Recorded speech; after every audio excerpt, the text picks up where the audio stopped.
Assalamualaikum warahmatullahi wabarakatuh. Mudah-mudahan dosa nak mage saundo dimanapun berada dalam kondisi sehat dan terlindungi dari apa yang sedang terjadi kini dalam masa pandemi. Mudah-mudahan masing-masing awak menjaga keselamatan dan kesehatan diri dan keluarga. Di sesi kali ini setelah beberapa topik kita bahas sebelumnya, topik kali ini kita akan berbagi terkait menetapkan tujuan pendidikan. Nah, kenapa topik ini penting dan kenapa tujuan pendidikan di dalam keluarga masing-masing perlu diperjelas, dipertegas dan dipilih? Karena dengan kita menetapkan tujuan pendidikan untuk anak-anak kita di keluarga masing-masing, akan jelas mana yang menjadi fokus di keluarga tersebut. Supaya indak pula masing-masing keluarga merasa galau, bingung, termakan barangkali iklan-iklan apa yang menjadi tren pendidikan kini yang belum tentu sesuai dengan tujuan pendidikan yang diyakini oleh keluarga masing-masing. Maka secara sengaja perlulah keluarga menetapkan itu. Dan dengan memperjelas tujuan pendidikan di keluarga pun akhirnya masing-masing orang tua tidak menyerahkan bulat-bulat pendidikan anaknya kepada orang lain, apakah itu sekolah, les, dan lain-lain. Karena pada esensinya yang dititipkan Tuhan itu adalah orang tua, maka memang orang tua yang mestinya mengambil porsi lebih banyak. Porsi teknis mungkin diserahkan kepada yang ahli, tapi porsi prinsip dan lainnya perlu menjadi tanggung jawab orang tua, karena memang orang tua yang akan ditanyai nanti. Nah, kalau kita bicara tujuan pendidikan, tentunya mungkin bisa sama-sama setuju bahwa kalau kita tarik lagi lebih dalam, apa yang menjadi tujuan dari pendidikan, kenapa anak-anak itu perlu dididik, mungkin kita akan ketemu dengan satu titik bahwa tak lain dan tak bukan tujuan pendidikan itu bagaimana membuat anak-anak kita menjadi insan kamil, ya, yang utuh, yang menyeluruh baiknya, tidak hanya satu dua sisi yang dia baik, terampil, ataupun bernilai tinggi. Sehingga kalau kita bicara insan kamil dalam konteks yang modern atau praktis di pendidikan, dibutuhkan yang namanya pendidikan yang holistik. Tidak hanya mendidik akalnya saja, tapi kalau secara umum kita mungkin bisa lebih paham yang dididik itu bodinya, mindnya, soulnya, dan itu sama pentingnya. Tidak bisa kita mengatakan satu lebih penting dari yang lain. Ketika kita bicara body, berarti apa-apa yang diasupi kepada anak penting, gizi dan lain-lain, karena dia akan dipakai untuk berpikir, termasuk bagaimana sumber rezeki itu dicari sehingga gizi itu masuk ke dalam tubuhnya juga penting menjadi perhatian. Bagaimana pikirannya, bagaimana jiwanya juga diasupi. Nah, mungkin suka tidak suka kita perlu mengakui bahwa hampir sebagian besar lembaga-lembaga pendidikan yang ada berat sebelah dalam memberikan asupan. Kadang belajar dan sekolah hanya sebatas untuk ujian, sebatas untuk naik kelas ke kelas yang berikutnya, sehingga mungkin karena itu juga yang paling mudah untuk dinilai, itu juga yang paling mudah untuk diukur, sehingga pendidikan kita hanya sebatas mengukur yang bisa diukur. Sementara manusia itu kompleks, membutuhkan asupan-asupan lain untuk dirinya, termasuk hati, jiwanya, dan lain-lain. Nah, lalu bagaimana keluarga bisa memberikan asupan bergizi ini? Dalam istilah singkat kita bisa katakan dibutuhkan yang namanya rich curriculum. Jadi kurikulum yang kaya. Jadi kurikulum yang tidak hanya bicara kognitif semata, tapi juga dibutuhkan kurikulum yang mengasah rasa. Sehingga kalau kita kembali mundur beberapa 100-200 tahun misalnya, kalau kita lihat para sosok-sosok yang terkenal, bahkan para sahabat-sahabat Rasulullah sendiri pun adalah orang-orang yang punya keterampilan di banyak hal, tidak hanya di satu fungsi saja. Ketika kita kenal salah satu pelukis ternama misal 100 tahun yang lalu barangkali, ternyata dia juga seorang arsitek, dia juga seorang saintis, dia juga mampu dalam ilmu-ilmu lainnya, entah geografi kah itu atau yang lain-lain. Tidak seperti kita sekarang yang dari kecil sudah tiba-tiba dispesifikkan. Dari kecil tiba-tiba mendapat job deskripsi. Padahal ini anak sedang butuh edukasi, butuh banyak diasupi hal-hal yang bergizi. Nah, tidak heran karena memang ada jebakan bahwa ketika setelah Perang Dunia industri membutuhkan manusia untuk menjadi mesin, bahkan menggerakkan mesin setelah itu. Lalu sekarang tersingkirkan ya. Dan pada saat itu memang dibutuhkan sosok-sosok yang punya keterampilan spesifik. Nah, ini yang memang dibawa oleh paham utilitarian, sehingga ada penjurusan dan lain-lain. Nah, yang disayangkan dengan sudut pandang ini adalah lahir manusia-manusia yang akhirnya menutup mata dari apa yang bukan dia katanya. Kalau saya bekerja sebagai engineer misalnya, maka isu lingkungan bukan urusan saya, maka isu kemiskinan bukan urusan saya misalnya, maka persoalan sosial bukan urusan saya.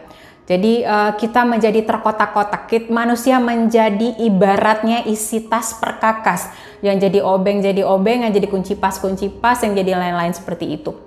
Padahal kita tidak seperti itu.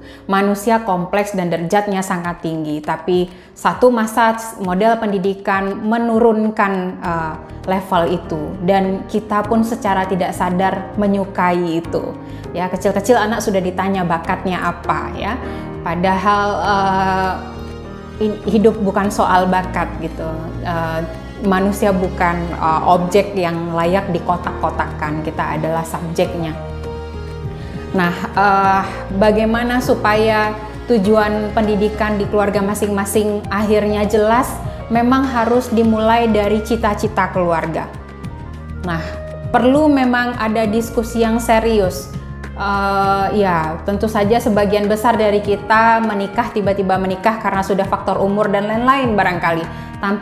Tanpa mungkin jarang serius membicarakan ketika setelah menikah maka tujuan atau cita-cita keluarga kita ini apa gitu. Kita mungkin lebih direpotkan menyiapkan prosesi pernikahan ketimbang kehidupan setelah menikah, termasuk di dalamnya cita-cita di dalam keluarga. Nah, sehingga kalau kita bicara cita-cita dalam keluarga tentu tidak mungkin sama. Tidak mungkin satu orang sama semua cita-cita di dalam keluarganya. Secara esensi mungkin, tapi detailnya tentu tidak sama. Nah, apa yang menjadi cita-cita di keluarga itu juga akan merunut kepada prinsip-prinsip keluarga seperti yang kita bahas kemarin. Nah, belum ada kata terlambat, masih sangat mungkin untuk para orang tua mendudukkan kembali sebetulnya apa yang menjadi cita-cita pendidikan di keluarga masing-masing. Anak-anak kita ini maunya ketika kita sudah tidak ada, dia seperti apa, atau bahkan ketika dia dewasa dia seperti apa, peran-peran penting apa yang ketika dia layak menjalankan sebuah peran akan dia lakukan. Bukan soal jabatan titel, tapi apa, dan yang perlu kita pastikan adalah pada saat itu dilakukannya kita sebagai orang tua bisa menjawab ketika Tuhan bertanya nanti apa yang kita sudah lakukan kepada anak-anak. Dan ada sebuah statement penting yang perlu menjadi renungan bahwa children born as a person, anak lahir sebagai satu pribadi yang utuh. Kalau di dalam Al-Quran juga kita diingatkan bahwa setiap manusia lahir itu di dalamnya sudah punya potensi berbuat baik sekaligus potensi berbuat buruk. Nah, ini potensi tergantung ketika membesarkan potensi mana yang banyak diasah gitu, potensi mana yang justru dianggurkan gitu. Nah, karena ada potensi berbuat baik dan tidak baik ini, tentu kita sebagai orang tua punya cukup rel yang jelas mana yang perlu menjadi concern. Tentunya jangan sampai potensi buruknya muncul, dan yang kita inginkan adalah potensi baik itu berkembang, tumbuh dengan luar biasa, sehingga dia betul-betul menjadi manusia sebaik-baiknya manusia. Nah, sehingga kalau ini yang menjadi pemikiran bahwa anak itu adalah adalah sosok yang utuh, maka akademik yang kita pelajari, pelajaran apalah itu nama mata pelajaran, sejatinya itu bukan tujuan yang perlu dicapai anak, melainkan alat atau kendaraan. Nah, yang suka terbalik dalam proses pendidikan justru alat menjadi tujuan gitu. Karena apa? Karena tujuannya tadi lepas atau tidak jelas, atau belum ada pembahasan di keluarga apa yang mau kita tuju dari anak-anak kita ini, apa yang menjadi cita-cita di keluarga kita. Sehingga fokus orang tua bagaimana akademiknya bagus gitu ya. Sehari-hari itu terus yang dikejar gitu. Sehingga anak pun dibebaskan dari peran-peran yang lain asalkan akademiknya menonjol begitu. Dan pada dunia nyata sering dikatakan tidaklah begitu berpengaruh kehebatan akademik itu ketimbang kecerdasan diri lain yang juga perlu diasah, dan seringnya itu perlu pondasinya ada dari rumah atau keluarga masing-masing. Nah, kita perlu waspada bahwa dalam proses sistem pendidikan kita masih banyak salah kaprah, proses belajar yang cenderung mengkarbitkan anak, bagaimana anak cepat-cepat bisa sesuatu, bagaimana anak cepat-cepat nilainya bisa bagus, bagaimana supaya dia punya talent atau bakat-bakat tertentu gitu, sehingga anak hanya menjadi satu peran saja dalam hidupnya. Dan salah kaprah lainnya adalah ini yang justru membuat anak menjadi stres, karena bagaimanapun manusia punya kebutuhan yang lain. Bayangkan jika yang lain kita abaikan, kita hanya mengasupi fisik anak saja misalnya.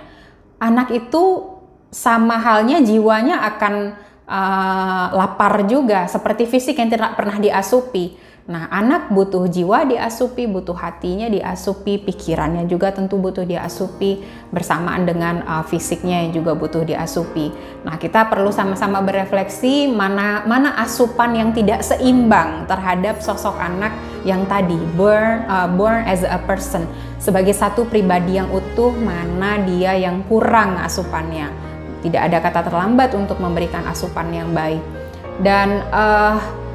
Dan hati-hati lagi bahwa kecerdasan lainnya tidak melulu tidak penting ketimbang kecerdasan dalam konteks akademi.